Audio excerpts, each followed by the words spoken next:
All right, Monday we talked about circles. Wednesday we talked about ellipse. Now hyperbola. Hyperbola is very similar to your setup in terms of just like the ellipse, because it's not the same thing, but it's the same kind of premise. Where whenever we talked about an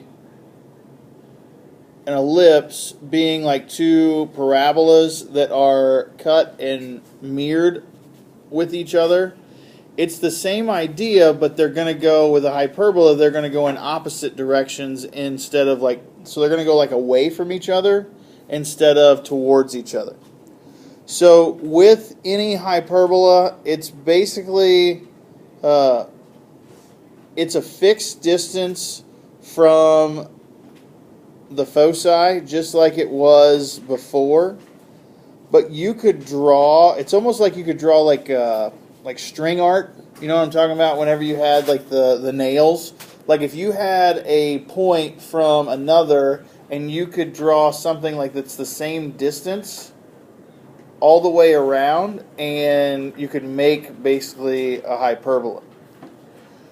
So this is what I like, is like the lamp. And the thing is, we don't have like normal lamps anymore that have like the lamp shade, or at least they're not like the old school, where the light came up above the top and then it came down below. And if you would actually look, and you would have like a blank wall, you would have a hyperbola because of the rays of the light, because of that circular part of the top and the bottom of the lampshade. Okay. So standard form or graphing form, whatever you want to call it, is very similar to the ellipse. The big part as far as what is different from the ellipse, the main thing is that it is going to be a subtraction.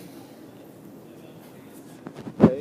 So where an ellipse, it was x squared and then a squared over a squared plus y squared over b squared equal to 1. Okay, it's still equal to 1. That hasn't changed. But it's a minus it's a subtraction instead of an addition.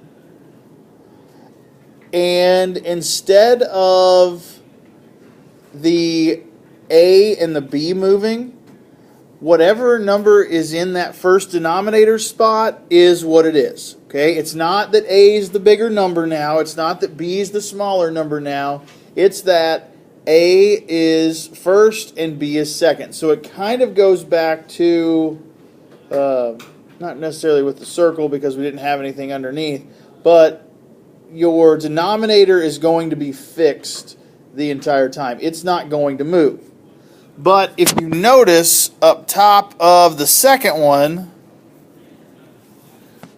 the x and the y value can switch. So instead of your denominator switching, what can happen is your numerator can switch, okay, from one to the other. What that does is it will change how your hyperbola looks.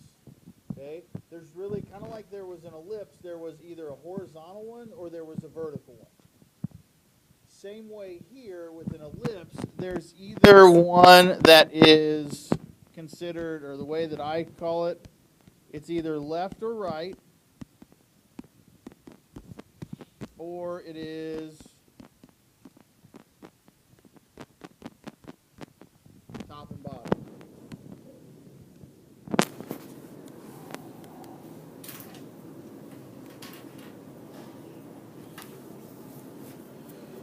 Now, it's really pretty simple if you think about it this way. If whatever one is positive, that's the, left and right goes with horizontal. Do you agree with that? Okay? So that means your x value has to be positive. Whereas with whenever your y value is positive, it's going to be top and bottom. So here is going to be top and bottom. Here is going to be left and right. Okay? You still find your center the same way. you're still going to take whatever your A value is. It's just a matter of, is it going to run in line vertically or is it going to run in line horizontally? Okay. Whereas with with an ellipse, you don't have a second set of points. Either everything runs horizontal or everything runs vertical. Okay? Whether it be your A value, your C value, you really don't have a B value here. Okay? You will use it, but we'll use it for something totally kind of off base. Okay? The main two things that you're going to need is your A value, whatever your first denominator is. Okay? And finding out what that is and how it goes from your center. Okay? We still shift the same way as far as left and right and up and down, as far as the x minus h and the y minus k and all that stuff. Okay, so that's not going to really change. That hasn't changed since we started.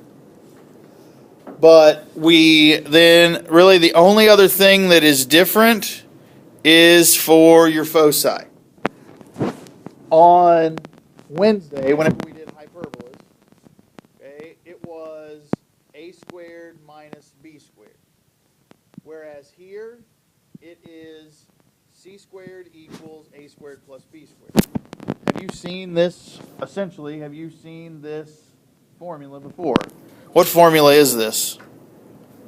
Yeah, it's just Pythagorean theorem. Okay, that's all that is Pythagorean theorem. Okay.